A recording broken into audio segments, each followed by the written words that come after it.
Então, pessoal, agora vamos falar sobre a bacia amazônica, tá ok? É a maior do mundo, né? No caso, drena praticamente metade do território brasileiro. O rio principal da bacia nasce nos Andes peruano, ou seja, já em outro país que se nasce, ok? Com o nome de Ucayali, né? Que atravessa a selva equatorial desse país e penetra no Brasil, no estado do Amazonas, com o nome de Solimões. Né, na proximidade de Manaus, suas águas barrentas encontram a do Rio Negro, né, e que é muito mais escura, formando um espetáculo de dimensões magníficas, que é esse tipo de troca, né, entre essas duas águas. E nesse ponto passa a ser chamado de Rio Amazonas. Né, sua foz é considerado misto por apresentar simultaneamente um delta situado ao norte da ilha de Marajó e um estuário ao sul dessa ilha. Okay? Então, aí, ao atravessar milhares de quilômetros, a extensão total é de cerca de 7.000 quilômetros, né, no interior do Brasil. No interior brasileiro, né, o Rio Amazonas percorre a vasta planície amazônica. Okay? Então, só para vocês terem uma analogia, né, é tão grande essa bacia, né, no caso amazônica, que ela percorre, né, quase, no caso, nasce em outro país, percorre, né, algumas regiões do Brasil e chega, né, a ter quase 7.000 quilômetros aí de distância. Tá, ok? É considerada a maior do mundo. Okay? A bacia amazônica reúne 72% de toda a água né, encontrada no nosso território e é habitada, né, por menos de 8% da população nacional. Okay?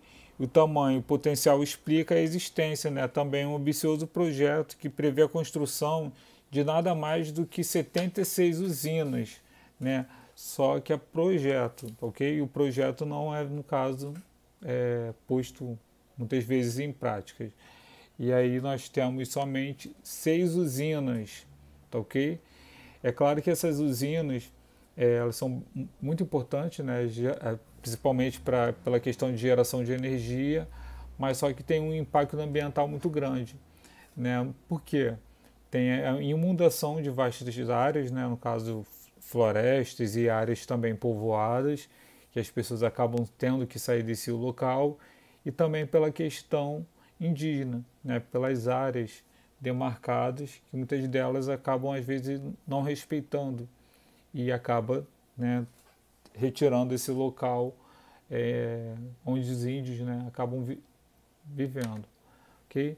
Aí eu botei 2 usinas específicas, que é a usina hidrelétrica de Tucuruí, que é ao sul de Belém, né, e utiliza, né, o rio Tocantins como geração de energia. Tem a usina hidrelétrica também de Balbina, no rio Uatunã, que é em terra indígena também, como eu falei questão anterior. Então, em operação tem 6, né, que é Tucuruí, Balbina, Samuel, Xingu, Coraci, né, Nunes e Curuá-Uma.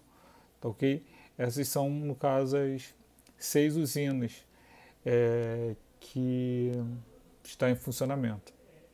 Tá, ok? Então, eu botei aqui também para vocês para vocês verem que o rio ele tem várias, no caso, denominações, né, específicas. A mais comum que vocês, né, no caso, sabem são as nascentes, os afluentes, o leito, a foz, né, que é a saída aqui para outro rio também. Tá, ok? Então também existe alguns termos como idade, formas também, origem das águas, tipo de drenagens, e isso tudo, no caso, são termos, né, técnicos que são utilizados justamente para poder uma pessoa, né, entender um pouco mais sobre, né, cada local do rio, tá ok? Então aí a nascente é o local onde o rio nasce, o leito é o local por onde o rio passa, percorre seu percurso, né? As margens são os locais onde o rio se encontra com o solo, ou seja, as laterais. O afluente é o rio menor que deságua em um maior. E o foz é o local onde o rio encontra outro rio, ou um lago, ou oceano. né? E pode ser estuário, delta.